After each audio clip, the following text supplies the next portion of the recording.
anyway, we got so much to cover today, and I don't know, maybe we can't get it all done in one of these segments, but we're going to try. First of all, let me say that this particular weekend coming up, I just left Tijuana, Mexico, and if you've never been to Tijuana, oh gosh, you need to go to Tijuana. But then I'm going to St. Cloud, Minnesota for a wrestling show for Heavy on Wrestling. They're a great organization.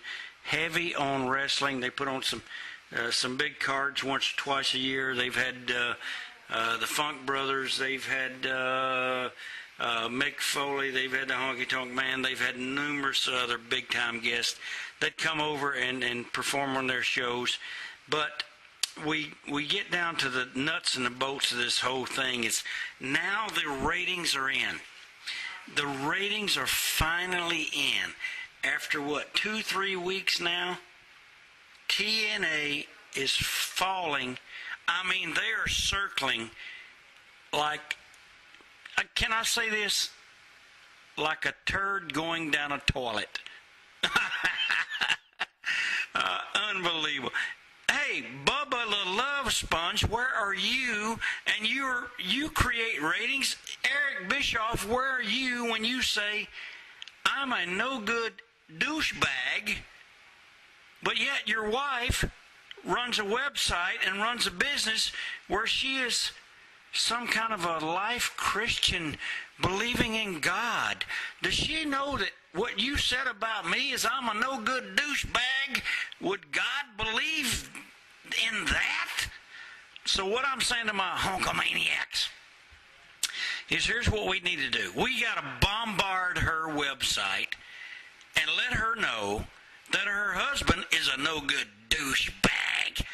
And her husband couldn't draw flies with a mouthful of, "Shiz, it happens." Man, that Dixie Carter, boy, she got herself on TV, didn't she? Well, once you start putting your family and yourself on TV, your wife, your children, your family, things tend to go downhill. Except now, the exception is Vince McMahon. Vince has put himself on TV, but Vince knows when and how and where to put himself on TV. He's put himself on TV now against Bret Hart.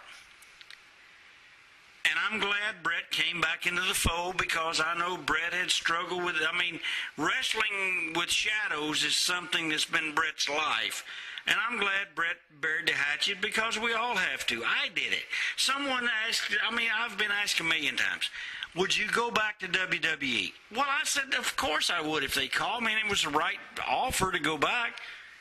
Would I go to TNA? Of course I would if it was the right offer and I had they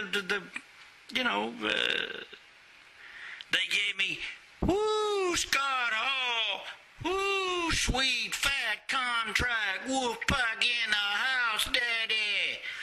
Okay, forget about all that bullshit. But getting back to this, Vince Russo said in his book about 9 or 10 years ago, he even stated this on television, I think, anyone who was over 35 shouldn't be in the wrestling business. Well, Vince Russo, you're over 35. Eric Bischoff's over 35. Hogan's over 35.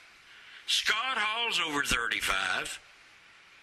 And the main event, one of the main events at WrestleMania is Vince McMahon, who is over 60, and Bret Hart, who is over 55. So if these guys are all washed up after 35 years old, why the hell are you, Vince Russo, still hanging around? Or why the hell are you, Eric Bischoff, still hanging around? And the most pathetic thing that, and even you said this, Vince, and I'm not being a Jimmy Cornette. I love Jimmy Cornette to death, but I'll tell you what, Jimmy Cornette tells it exactly like it is. And if I ran a wrestling business today, if I won $100 million lottery, I would buy TNA, and I'd fire every one of those bastards there, and I'd hire Jimmy Cornette, and I would say, Jimmy, come in, and let's recreate this company. Because Jimmy Cornette understands the wrestling business. He understands that people like Vince Russo and people like Eric Bischoff and pawns on the... I mean, Hogan is only a pawn. Hogan runs TNA? Give me a break.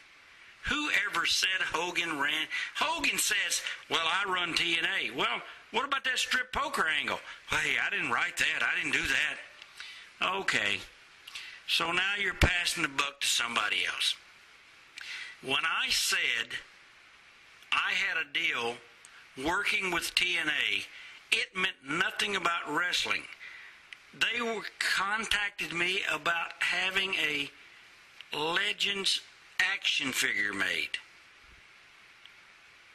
And when I said, sure, I'd be interested, and I posted I was working on a deal with TNA, everyone assumed, even Eric Bischoff and that big fat Bubba the Love Sponge. You know, here's what I understood. Bischoff shaved his head because the hair on his head was irritating Hogan's backside. Because every time Eric tried to get out of Hogan's backside, it irritated him. Can you imagine the battle royal that's going on inside Hogan's backside right now? Well, we have Beefcake looking for a job. We have Knobs, who already has a job. And we have Bubba the Love Sponge up there. And we have Eric Bischoff up there.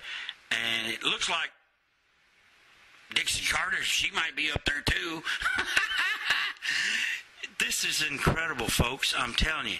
It's the biggest thing, and I don't want to give them publicity because they don't deserve it, because it's back to what I said earlier.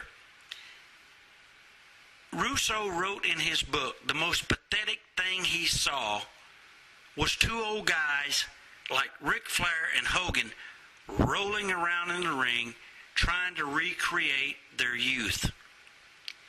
And it is really pathetic. But Jesse Ventura now has come out. Finally, Jesse, thank you, Jesse Ventura. Thank you, after all these years of being so silent about the wrestling business, that you have stepped forward to say it's the most pathetic thing you've ever seen. It's Hogan and Flair trying to recapture their youth. And just not so long ago, if you're listening, this past week, and we're on March 22nd or 23rd, March 22nd, 23rd, I don't remember.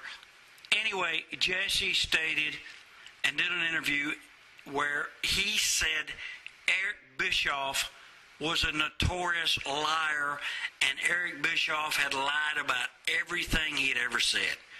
So, fans, this is it. I have no vendetta against Bischoff. I said it before. I said it 10 years ago.